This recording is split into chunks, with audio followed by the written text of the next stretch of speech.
Hello students, welcome back to Magnet Brains Hindi. कैसे हैं आप सभी? मैग्नेट ब्रेन्स हिंदी में आप सभी का बहुत बहुत स्वागत करती हूँ।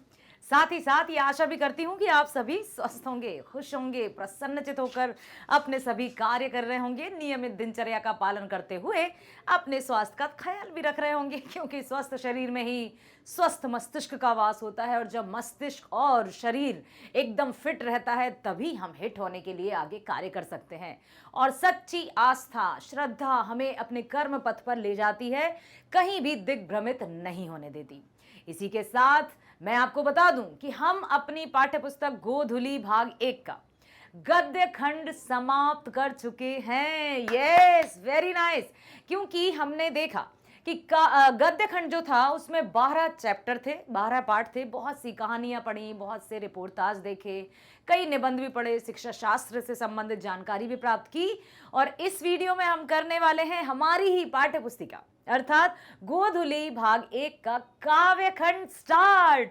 अब पढ़ेंगे हम बहुत अच्छी अच्छी कविताएं, जिसमें रैदास जी, कबीरदास जी, बहुत सभी शामिल होंगे। जो भी हमारे प्रसिद्ध कवि रहे हैं उनकी रचनाओं के बारे में जानेंगे और साथ ही साथ उनके मन के विचारों को हमारे जीवन के आयाम बनाकर अपने जीवन को जीना सीखेंगे। ठीक है, सो एक बार पुनः मैं आप सभी का स्वागत करती हूं मैग्नेट ब्रेन्स हिंदी में।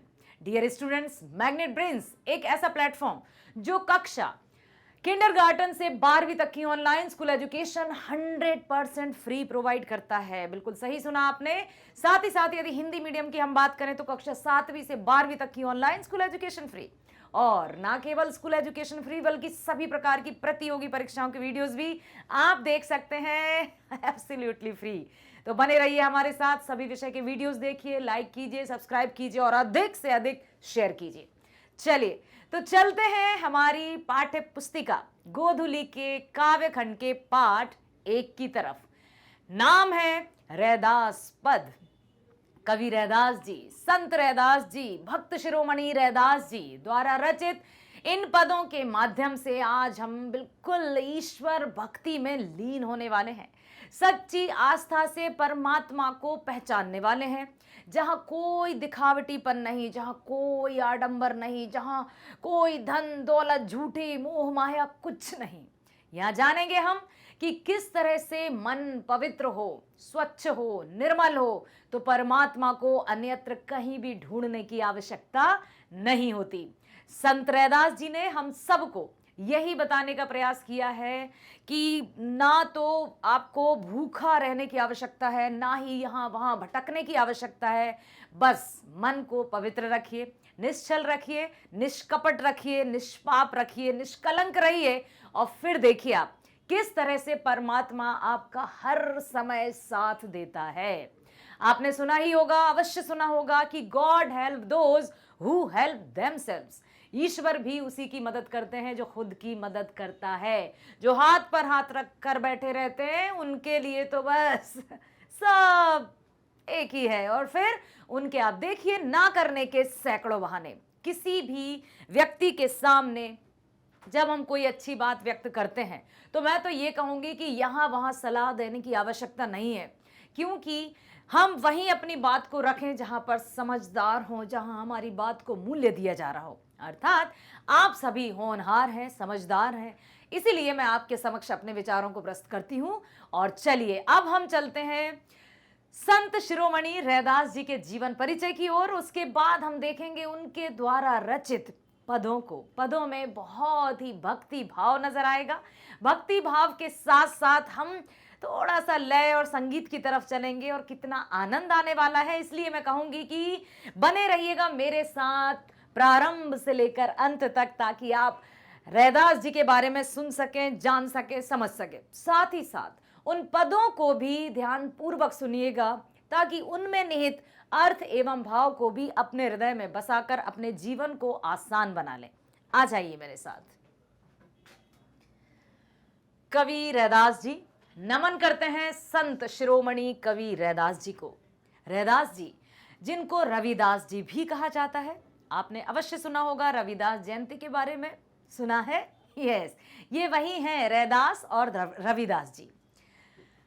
कवि रैदास, रैदास नाम से विख्यात संत कवि रविदास जी का जन्म बनारस में सन 1388 में और निर्वाण बनारस में ही सन 1518 में हुआ। ऐसा माना जाता है रैदास रामानंद की संत परंपरा में दीक्षित हुए। इनका मुख्य पेशा मोची का काम था। मोची समझते हैं आप? जो चमड़े का काम करते हैं, जो जूते चप्पल बनाने का काम करते हैं। अब आया समझ में?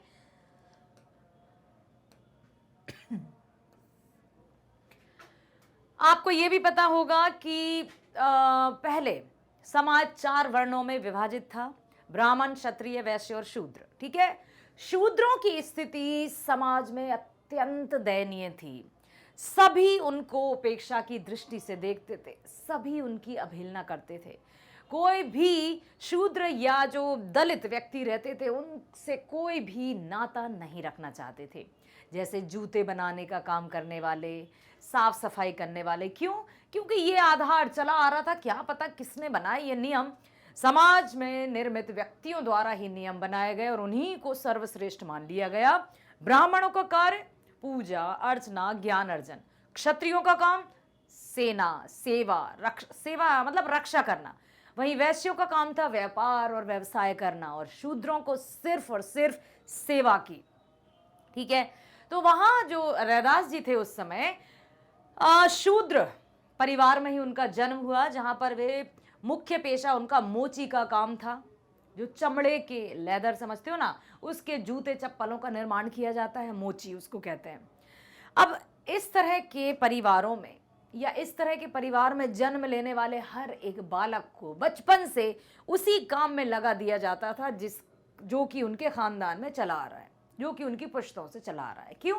क्योंकि समाज का यही नियम था। तथा कथित समाज जो अपने आप को ब्राह्मण, क्षत्रिय या वैश्य में डिवाइड कर चुके थे और उनके अनुसार हम सर्वश्रेष्ठ हैं और शूद्र बिल्कुल हमारे दास हैं, हमारे समक्ष वो अपने पैरों में चप्पल तक नहीं पहन सकते। अर्थात उच्च वर्ग के लोगों ने ये निश्चय कर लिया कि शूद्र वर्ग के लोगों का कार्य सिर्फ और सिर्फ झुके रहना है, सेवा करना है, उनकी दासता करना है। जूते चप्पल तक उनके सामने नहीं पहनना है। जो उच्च वर्ग के लोग हैं वही जो सबके लिए जूते चप्पलों का निर्माण करेंगे, वो स्वयं जूते चप्पल नहीं पहनेंगे। कैसी विडंबना है ना ये जीवन की। तो वो शुरू से ही कवि रैदास जी प्रभु के प्रति गहरी आस्था रखते थे। उनके अनुसार उनके प्रभु का कोई रंग रूप नहीं है। वे निर्गुण भक्ति धारा के कवि माने जाते हैं। निर्गुण भक्ति धारा का अर्थ होता है ऐसी धारा जिसमें परमात्मा को सिर्फ और सिर्फ एक अलौकिक शक्ति माना जाए, जिसमें कोई रंग रूप या आकार की पूजा ना करके सिर्फ और सिर्फ एक अलौकिक शक्ति, एक अनुपम ज्योति को ही सर्व माना जाए। ठीक है, और उसी तरह से यदि सगुण भक्ति धारा की हम बात करें तो सगुण मतलब साकार, जहां पर मूर्ति पूजा को माना जाता है। जैसे हम करें गोस्वामी तुलसीदास जी की बात तो वे श्री रामचंद्र जी के परम भक्त थे। रामचरितमानस की रचना उन्होंने की, रामायण वाल्मीकि द्वारा रचित। ठीक है, तो सगुण मतलब साकार, निर्गुण मतलब निराकार ब्रह्म। ठीक है, रैदास के पद गुरु ग्रंथ साहब और संत वाणी में भी संकलित हैं। मध्ययुगीन साधकों में रैदास का विशिष्ट स्थान है। रामानंद के 12 शिष्यों में रैदास भी माने जाते हैं। रैदास ने अपने पदों में कबीर और सेन का उल्लेख किया है। साथ ही धन्ना, ये सब कवि हैं। नाभादास, प्रियदास और मीराबाई ने भी रैदास का नाम उल्लेख सम्मान पूर्वक किया है। ऐसी मान्यता है कि मीरा उनकी शिष्या थी। सच्चाई चाहे जो हो, इतना तो स्पष्ट है कि रैदास का महत्व सबने स्वीकार किया। कहते हैं ना कि हीरे की परख जौहरी तो करता ही है, लेकिन हीरे को स्वयं की कीमत बताने के लिए स्वयं के मुंह से प्रशंसा करने की आवश्यकता नहीं होती। उसके गुणों की, उसकी चमक की अपने आप ही चर्चा होने लगती है।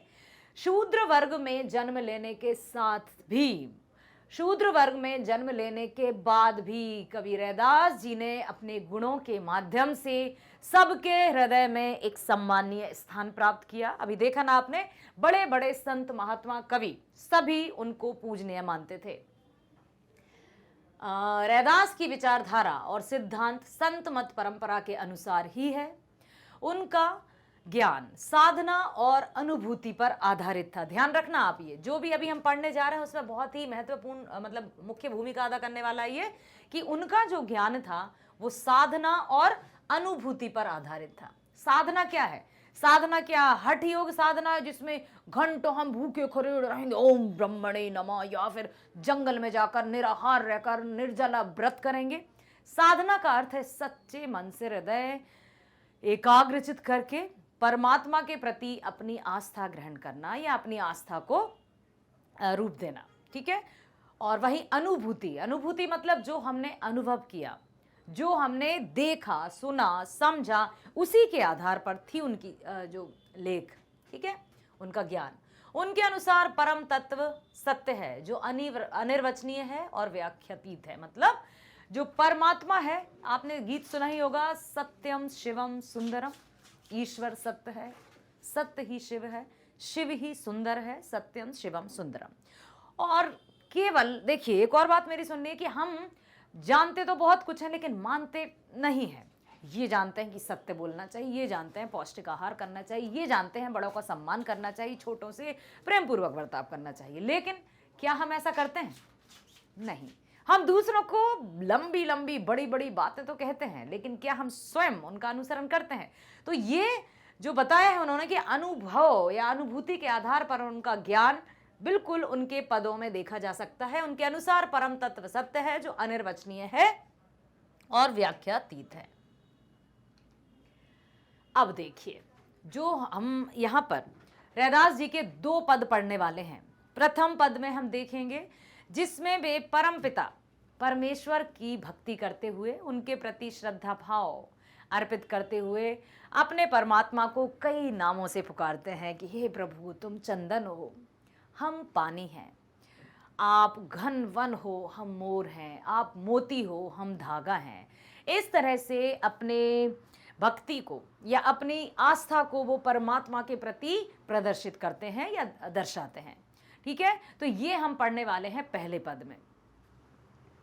प्रभु जी तुम चंदन हम पानी, पहले पद का। कवि अपने आराध्य को याद करते हुए उनसे तुलना करते हैं और वे कहते हैं कि तुम चंदन के समान शीतलता प्रदान करने वाले, चंदन के सुगंध के समान हर जगह रहने वाले हो, और मैं तो पानी हूं मात्र। जिस प्रकार चंदन पानी के बिना अपने रूप में नहीं आता, उसी प्रकार तुम में समाहित हूं। तुम वन के घन हो और मैं वन का मोर हूं। जैसे चकोर चंद्रमा को देखता है, उसी प्रकार मैं भी तुम्हें निहारते रहना चाहता हूं। जिस प्रकार बाती के बिना दीपक का अस्तित्व नहीं होता, उसी प्रकार मेरा अस्तित्व भी तुम्हारे होने को लेकर ही है। प्रभु, मैं और तुम एक हैं। जिस प्रकार ज्योति सारी रात प्रकाशित होती रहती है, उसी प्रकार मेरे अंतस को प्रकाशित कीजिए प्रभु। तुम यदि मोती हो तो मैं धागा हूं। मेरे मन को स्वच्छ कीजिए। जिस प्रकार सोने को शुद्ध करने के लिए सुहागा की जरूरत होती है, यदि वह मिल जाता है तो सोना शुद्ध हो जाता है, उसी प्रकार तुमसे मिलना चाहता हूं, तुम में लीन होना चाहता हूं, जिससे मेरा शुद्धिकरण हो जाए। तुम हमारे स्वामी हो और मैं तुम्हारा दास हूं। बस इसी भक्ति में मैं लीन रहना चाहता हूं, ठीक है।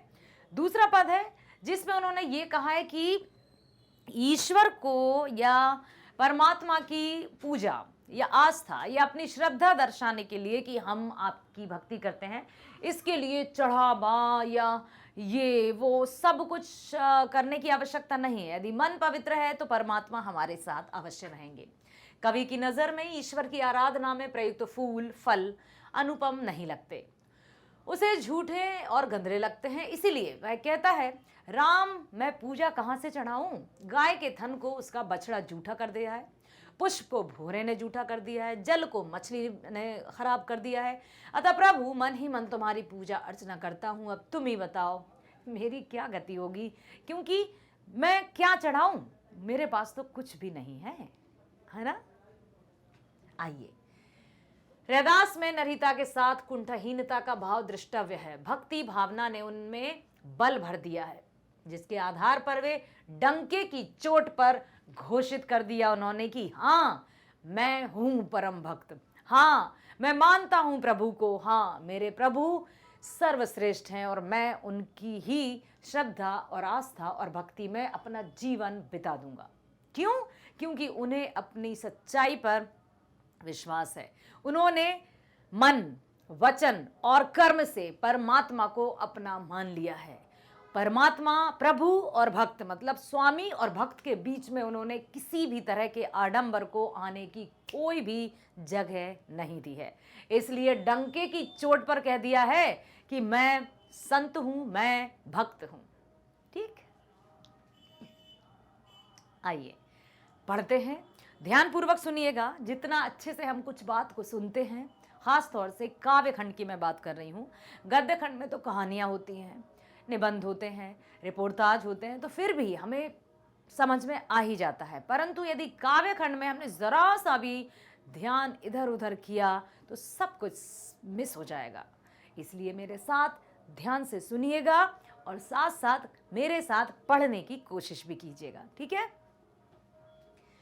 अब कैसे छूटे राम रट लागी, अब कैसे, ठीक है। प्रभु जी से कहना चाहते हैं संत रैदास कि प्रभु आपके नाम की रट मुझे लग चुकी है और वो अब नहीं छूट सकती। अब पढ़ते हैं, ठीक है। प्रभु जी तुम चंदन हम पानी, जाकी अंग अंग बास समानी। अभी क्या बताया था उन्होंने कि प्रभु तुम चंदन हो और मैं पानी के समान हूं। जिस तरह से चंदन का पानी के बिना कोई अस्तित्व नहीं है, उसी प्रकार भक्त और भगवान भी एक दूसरे में समाये हुए हैं। प्रभु जी तुम घन वन हम मोरा, जैसे चितवत चंद चकोरा। जैसे घने वन में जब घनघोर घटा छा जाती है और घटा के छाते ही मोर कैसे नाचने लगता है ना, जैसे चकोर चंद्रमा को निहारते रहना चाहता है, बस मैं भी आपकी भक्ति उसी तरह से समर्पित भाव के साथ करना चाहता हूँ। प्रभु जी तुम दीपक हम बाती, जाकी जोत जरे दिन राती। अब यहाँ पर बताया कि प्रभु आप तो दीपक के समान हैं। चलो दीपक बनाते हैं, कोशिश करते हैं दीपक बनाने की, ठीक। अब यहाँ पर उन्होंने यही कहा है कि प्रभु जी आप दीपक हो और हम बाती के समान हैं। तो ये जो ज्योत जलती रहती है, ये जो ज्योत बरमीन्स जलती रहती है, ठीक है। यही बताया है कि प्रभु जी तुम दीपक हम बाती, आप दीपक हो प्रभु। जिस तरह दीपक के बिना बाती का कोई अस्तित्व नहीं, जिस तरह दीपक के बिना बाती का कोई वैल्यू नहीं, कोई मूल्य नहीं, उसी तरह से आपके बिना मेरा कोई अस्तित्व नहीं। प्रभु जी तुम मोती हम धागा, जैसे सो नहीं मिलत सुहागा। अब यहाँ पर यही कहते हैं कि प्रभु आप तो उस मोती के समान हो, और मोती रत्न कितनी वैल्यू रखते हैं। यहाँ पर उन्होंने किसी भौतिक वस्तु के बारे में चर्चा नहीं की है, बस उन्होंने अपने अनुभव के आधार पर परम पिता के बारे में हम सबको बताना चाहा है कि उन्होंने अपने आप को क्या बताया, एक भक्त होने के नाते उन्होंने किस प्रतीक या कौन से उदाहरण के माध्यम से यहाँ प्रस्तुत किया, और परमात्मा को उन्होंने क्या संज्ञा दी है, ठीक है। प्रभु जी तुम स्वामी हम दासा, ऐसी भक्ति करे रैदासा। तो अंतिम पंक्ति में कवि रैदास जी कहते हैं कि प्रभु जी तुम तो मेरे स्वामी हो, परम पिता हो, और बस मैं तुम्हारी सेवा करते हुए ही अपना ये जो मनुष्य तन है वो त्यागना चाहता हूँ। मैं आपकी भक्ति में ही रमना चाहता हूँ, मैं आपके नाम के रट ही लगाए रहना चाहता हूँ। बस मुझे अपनी भक्ति प्रदान कीजिए और मुझे अपने आप में लीन कर लीजिए। समझ आया? चलिए अब मैं थोड़ा सा बता दूं आपको यहाँ कि प्रभु जी तुम चंदन हम पानी, चंदन समझते हो, ठीक है, पानी भी समझते हो, जाकी अंग अंग बास, बास मतलब सुगंध, बास मतलब क्या होता है? सुगंध, अच्छी खुशबू। प्रभु जी तुम घन वन हम मोरा घने वन हो, और हम घन मतलब बादल, बादल जब घटा छा गई है, बाहर आ गई है, खतरनाक काले काले बादल छा जाते तो मोर कैसे नाचता है ना। तो काले बादलों और मोर का जिस तरह से साथ है, जिस तरह से चंदा और चकोर का साथ है, उसी तरह से प्रभु आपका और मेरा साथ है। प्रभु जी तुम दीपक हम बाती, समझ ही गए होंगे आप कि जाकी ज्योत बरे दिन राती, जिसकी ज्योति से संसार प्रकाशित होता है, आप तो वही हैं प्रभु। प्रभु जी तुम मोती हम धागा, जैसे सोना ही मिलत सुहागा, आप उस मोती के समान है। जैसे मोती धागा, धागे का अपने आप में कोई मूल्य नहीं है, कोई अस्तित्व नहीं है, लेकिन यदि उसमें मोती को पिरो दिया जाए तो वो अमूल्य हो जाता है। उसी तरह से मैं तुच्छ हूं, मैं मात्र एक सेवक हूं, आपकी भक्ति में लीन होने के साथ ही मेरी पहचान बनी है, भक्त रैदास। प्रभु जी तुम स्वामी हम दासा, ऐसी भक्ति करें रैदासा। पढ़ते हैं। रैदास ईश्वर के प्रति अपनी आस्था प्रकट करते हुए कहते हैं कि हे प्रभु, तुमसे मेरा नाता कैसे टूट सकता है, क्योंकि तुम चंदन हो और मैं पानी। इन दोनों के आपसी संयोग से मेरा अंग अंग सुगंधित हो गया है। तुम मंडराते बादल हो तो मैं वन में विचरण करने वाला मोर, अर्थात जिस प्रकार बादल देखकर मोर वन में नाचने लगता है, उसी प्रकार तुम्हारे स्मरण से मेरा तन मन मयूर हो जाता है। मन मयूर हो जाना मुहावरा है, मन मयूर हो जाना मतलब प्रफुल्लित हो जाना, प्रसन्नचित हो जाना। हे प्रभु, यदि तुम दीपक हो तो मैं बाती हूं, अर्थात जिस प्रकार दीपक के जलते ही घर प्रकाशित होता है, अंधकार हट जाता है, प्रकाशमय हो जाता है, उसी प्रकार तुम्हारे नाम रूपी ज्योति से मेरा अंतर मन प्रकाशित हो जाता है। इसी प्रकार यदि तुम मोती हो तो मैं धागा हूं, अर्थात मैं तुम में ही समाया हुआ हूं। तुम सोना हो तो मैं सुहागा हूं, अर्थात जैसे सुहागा सोने में मिलकर अपना अस्तित्व खो देता है और सोना ही सोना नजर आता है, वैसे ही प्रभु मैं बस आपकी भक्ति में लीन रहना चाहता हूं। उसी प्रकार मैं तुम में मिलकर अस्तित्वहीन हो गया हूं, अतः तुम मेरे स्वामी हो और मैं तुम्हारा सेवक। इस प्रकार की भक्ति कवि रैदास करते हैं। कवि का कहना है कि भक्त एवं भगवान में अन्योन्याश्रय संबंध है। इस शब्द को ध्यान रखिएगा, इसका अर्थ होता है एक दूसरे पर निर्भर होना। क्या होता है इसका अर्थ? निर्भर होना, ठीक है, एक दूसरे पर निर्भर होना। जैसे अंग्रेजी में एक शब्द होता है ना, इंटरडिपेंडेंट, ठीक। अन्योन्याश्रय संबंध है, इन्हें एक दूसरे से अलग नहीं किया जा सकता, क्योंकि भगवान का सानिध्य पाकर ही भक्त जीवन मरण के बंधन से मुक्ति पाता है। इसलिए कवि ने ईश्वर को चंदन, बादल, चंद्रमा, याद रखिएगा आपसे प्रश्न पूछा जा सकता है कि कवि रैदास जी ने ईश्वर को कौन कौन से प्रतीकों के माध्यम से हमें बताने का प्रयास किया है, तो आप क्या कहेंगे? ईश्वर को चंदन, बादल, चंद्रमा, दीपक, मोती, यह दर्शाने का प्रयास किया है कि जैसे चंदन का संयोग पाकर पानी चंदन के समान हो जाता है, वैसे ही भगवान का सानिध्य पाकर भक्त का जीवन भी सुगंधमय हो जाता है। जैसे बादल को देखकर मोर नाचने लगता है, वैसे ही ईश्वर के दर्शन मात्र से मन प्रसन्न हो जाता है। मन चंगा तो कठौती में गंगा। अतः कवि ने अपने लिए पानी, मोर, चकोर, बाती तथा धागा उपमानों द्वारा यह सिद्ध करने का प्रयास किया है कि आत्मा और परमात्मा में अनन्य संबंध है। आत्मा का परमात्मा को अलग नहीं कर सकते हैं। जो आत्मा पवित्र है, जो मन पवित्र है, वहीं परमात्मा का निवास होता है। आत्मा परमात्मा का ही अंश है, इसलिए आत्मा जब परमात्मा में एकाकार अर्थात मिल जाती है, तब भक्त और भगवान के बीच कोई भेद नहीं रह जाता। और जब मन पवित्र होता है, तब सब कुछ बहुत अच्छा लगता है। रैदास ने दास्य भाव से ईश्वर की भक्ति की है। ये मूलतः संत कवि हैं। इनकी भाषा सरल, सहज तथा सहज है। ठीक है, सरल भी है, सरस भी है। सरस समझते हो? सरस, सरस मतलब रसमय। इतना अच्छा लगता है इनको सुनकर, इनके पदों को पढ़कर, उनके भावों को जानकर कि वाकई में ऐसा लगता है वास्तव में कि हमारा मन भी मयूर हो गया हो, हमारा मन भी प्रसन्नचित हो गया हो।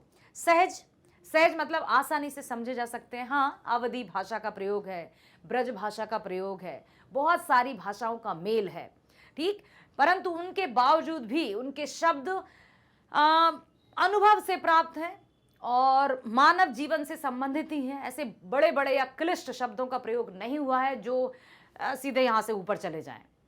और उनकी जब वाक्यों में इतनी सुंदरता है तो आसानी से समझना हमें आ ही जाता है। साथ ही साथ जो बात हमें समझ में आ जाती है वो हमारे मन तक भी प्रवेश कर जाती है।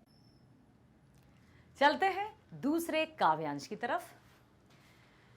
राम मैं पूजा कहाँ चढ़ाऊं, राम मैं पूजा कहाँ चढ़ाऊं, फल अरुमूल अनूप न पाऊं, फल अरुमूल अनूप न पाऊं, राम मैं पूजा कहाँ चढ़ाऊं। थन हर दूध जो बछुर जुठारी, पुहप भवर जल मीन बिगारी, थन हर दूध जो बछुर जुठारी, पुहप भवर जल मीन बिगारी, मलया गिरि वेधियो भुजंगा, विष अमृत दो एक ही संगा, राम मैं पूजा कहाँ चढ़ाऊं, राम मैं पूजा कहाँ चढ़ाऊं, मन ही पूजा मन ही धूप, मन ही पूजा मन ही धूप, मन ही सेऊं सहज स्वरूप, पूरा अर्चना न जानू तेरी, पूजा अर्चना जानू तेरी, कह रैदास कवन गति मेरी, राम मैं पूजा कहाँ चढ़ाऊं, राम मैं पूजा कहाँ चढ़ाऊं। कितनी सुंदर पंक्तियों के माध्यम से सीरियसली आप देख सकते हैं कि पूरा मन रोम रोम भक्तिमय हो गया है। बहुत अच्छा अनुभव हो रहा है। उन्होंने सच्चे मन से, सच्ची भावना से, और जब हम किसी भी बात को सच्ची भावना के साथ सुनते भी हैं ना तो हम उसी में लीन हो जाते हैं। ऐसा मेरे साथ हुआ। उन्होंने, कवि रैदास जी ने दूसरे पद में कहा है कि हे प्रभु मैं तुम्हें क्या चढ़ाऊं, ये जो भी है फल फूल ये सब तो भौरे और तितलियों ने जूठा कर दिया है, तो क्या मैं तुम्हें जूठा सब कुछ चढ़ाऊं? नहीं प्रभु, मैं क्या चढ़ाऊं तुम्हें, मैं तुम्हें क्या चढ़ाऊं। थन हर दूध जो बछरू जुठारी, गाय का जो बछड़ा रहता है, अब दूध यदि मैं चढ़ाऊं तो वो तो गाय के बछड़े ने जूठा कर दिया है, तो क्या वो मैं आपको चढ़ाऊं। पुहप भवर जलमीन, और साथ ही साथ पानी को मछली ने गंदा कर दिया है। अब मैं जल भी कैसे चढ़ाऊं, फूल कैसे चढ़ाऊं, दूध कैसे चढ़ाऊं। मलय गिरी बेधियो भुजंगा, विष अमृत दो एक ही संगा। चंदन, मलयगिरी पर्वत पर चंदन के वृक्ष रहते हैं, और चंदन क्या है, जहाँ सुगंधी सुगंध है, खुशबू ही खुशबू है। तो वो कहते हैं यदि मैं चंदन का तिलक भी लगाऊं तो वो तो सर्प लिपटे हुए हैं उससे, एक साथ है सर्प और चंदन। अब मैं क्या करूं प्रभु। मन ही पूजा मन ही धूप, मन ही सेव से सहज धरूप। मेरे पास कुछ भी नहीं है, मैं नहीं समझ पा रहा हूं, मैं बस आपकी भक्ति करना चाहता हूं। मेरा एकमात्र मन ही है जो मैं आपको समर्पित करना चाहता हूं, उसके अलावा मैं क्या करूं। पूजा अर्च न जानू तेरी, कह रैदास कवन गति मेरी। मैं नहीं जानता कि मैं तेरी पूजा कैसे करूं परमात्मा, बस मैं तो अपने मन को अपने कर्म को, अपने वचन को एक मान के चलता हूं। देखिए, मन, वचन, कर्म। अब इन बातों को ध्यान से सुनिएगा कि मन पवित्र है, एकदम पवित्र।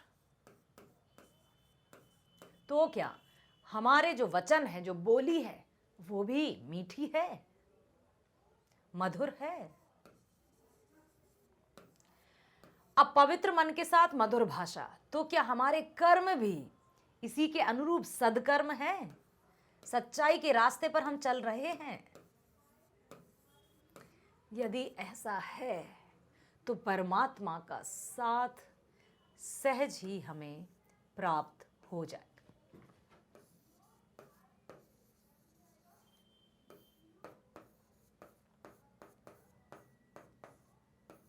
ठीक है, मन पवित्र, वचन मधुर, कर्म सदकर्म।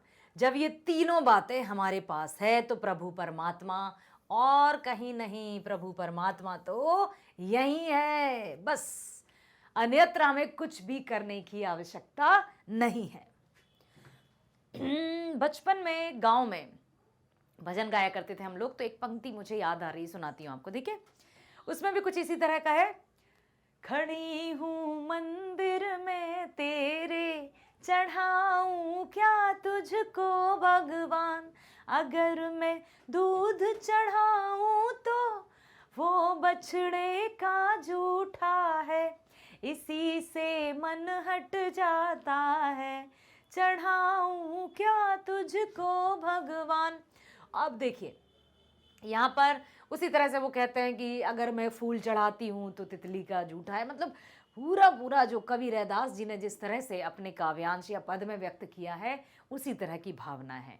सो मेरे प्यारे विद्यार्थियों, अपने मन में मन, वचन और कर्म तीनों को एक साथ मिलाकर जब पवित्रता का भाव आता है, उसको वाणी में मधुरता में परिवर्तित कीजिए, और जो विचार यही है उनको यहाँ लाएंगे और वही हमारे कर्म में शामिल हो जाएंगे, तो सब कुछ बहुत अच्छा रहेगा। कवि रैदास जी का कहना है कि हे प्रभु, मैं तुम्हारी पूजा किस प्रकार करूं, क्योंकि अनूठे फल एवं कंद मूल का अभाव है, गाय के थन का दूध जूठा है, भौरों ने फूलों को तथा मछलियों ने जल को प्रदूषित कर दिया है, मलय पर्वत से अमृत तुल्य हवा चंदन पेड़ से लिपटे सांप के कारण विष तुल्य है, अर्थात सांप के कारण चंदन विषाक्त हो गया है। इसलिए शुद्ध मन से तुम्हारी आराधना करना चाहता हूं, अर्थात पूजा अर्चना जैसे बहा आडंबर में ना पढ़कर मन ही मन तुम्हारा नाम स्मरण करके तुम्हारा स्वरूप अपने हृदय में बसाना चाहता हूं। हे प्रभु, मुझे अपनी भक्ति प्रदान कीजिए। हे परमपिता, मैं अपने मन वचन कर्म से आपकी आस्था, मन में आस्था रखते हुए आपकी भक्ति करना चाहता हूं। अब आप बताइए, क्या प्रभु इस तरह के भक्त से आप, मतलब इस तरह के भक्त को अपने निकट नहीं आने देंगे? आने देंगे। और समाज में देखिए क्या होता है, शूद्र वर्ग में यदि किसी ने जन्म लिया तो उसको दुत्कारा जाता है, मंदिरों में पूजा हवन यज्ञ करवाए जाते हैं। तो क्या भगवान उन यज्ञ हवन करने वालों से, तथाकथित किसी से भी जो बड़े बड़े मंदिरों के पुजारी हैं या कोई भी आम आदमी है, तो क्या वो उनसे प्रसन्न होगा? जो उनके सच्चे पवित्र हृदय वाले भक्त को मतलब अवहेलना कर देगा, उसकी उपेक्षा कर देगा, क्या परमात्मा प्रसन्न होंगे? कदापि नहीं। हमारी ये जो समाज है ना, उसमें पता नहीं कौन कौन से क्या सब कुछ यूं हो जाता है और मनुष्य सोचता है ईश्वर की देन है। अरे ईश्वर ने तो सिर्फ हमारा निर्माण करते हुए इस भाव के साथ हमें पृथ्वी लोक पर भेजा है कि मनुष्य हो तो मनुष्यता अपने मन में बसा कर रखो, सिर्फ कर्म कर्म ही करो। कर्मण्यवाधिकारस्ते मा फलेषु कदाचन यदा यदा हि धर्मस्य ग्लानिर्भवति भारत अभ्युत्थानम धर्मस्य। कुछ भूल रही हूं मैं ना, गीता की पंक्तियां हैं ये। तो यहां पर उन्होंने यही कहा है। आशा करती हूं कवि रैदास जी की पंक्तियों के माध्यम से, कवि रैदास जी के द्वारा रचित पदों के माध्यम से आपने बहुत सी बातों को यहाँ पर सुना, समझा। सो मेरे प्यारे विद्यार्थियों, मैं आशा करती हूँ और अनुरोध भी करती हूँ कि अपने मन में पवित्रता का भाव रखते हुए अपने कर्म पथ पर रहिए। बस जब हम कर्म पथ पर रहते हैं तो हमारा संपूर्ण जीवन इतना सुंदर हो जाता है कि हम जिसकी कल्पना भी नहीं कर सकते, वो अनायास ही हमारे साथ रहता है, हमारी सहायता करता है। बस हम सही रहें, हम सच्चे मन से सच्चे भाव से प्रत्येक कार्य करें, क्योंकि उसको धन दौलत हमारी कुछ नहीं चाहिए। उसे तो हम सच्चाई के साथ पवित्रता के साथ बस स्मरण करते रहें, उसी के साथ वो सदा रहता है। बने रहिए हमारे साथ मैग्नेट ब्रेन्स पर, जो कक्षा 7वीं से 12वीं तक की online school education Hindi medium में प्रोवाइड करता है। साथ ही साथ मैग्नेट ब्रेन्स जो कि अंग्रेजी माध्यम है, उसमें आप किंडरगार्टन से 12वीं तक की ऑनलाइन स्कूल एजुकेशन भी 100% फ्री देख सकते हैं। ना केवल स्कूल एजुकेशन बल्कि सभी प्रकार की प्रतियोगी परीक्षाओं के वीडियोस भी प्रोवाइड किए जाते हैं 100% फ्री, जैसे NTSC, olympiad, IIT, JEE, NEET, UPSC, bank, insurance, सभी प्रकार की प्रतियोगी परीक्षाएं जिनको जो कि अभी आप जैसे अभी 9th में 10th में जाएंगे, कोई ना कोई किसी न किसी स्ट्रीम में पहुंचने वाले हैं, तो उस विषय में भी आपको क्या पढ़ाई करना है, उसके बाद आपको किस तरफ जाना है, सब कुछ है मैग्नेट ब्रेन्स पर। यहाँ पर बस मैं यही कहूँगी कि आप तो अधिक से अधिक वीडियोस देखिए, लाइक कीजिए, सब्सक्राइब कीजिए, क्योंकि सब्सक्रिप्शन का कोई चार्ज नहीं है, कभी नहीं होगा, कभी नहीं होगा। हम ये नहीं कहते कि हम सिर्फ 1 या 2 या 10 या 5 चैप्टर्स आपको फ्री प्रोवाइड करते हैं। संपूर्ण सिलेबस संपूर्ण क्लासेस के लिए फ्री है। और भी आप सोशल मीडिया पर विजिट कर सकते हैं, फेसबुक पर जाइए, ट्विटर पर जाइए, इंस्टा पर जाइए, यहाँ पर बहुत सारी जानकारी आपको प्राप्त होगी। बने रहिए हमारे साथ, मिलते हैं नेक्स्ट वीडियो में। स्वस्थ रहिए, खुश रहिए, bye bye, thank you so much.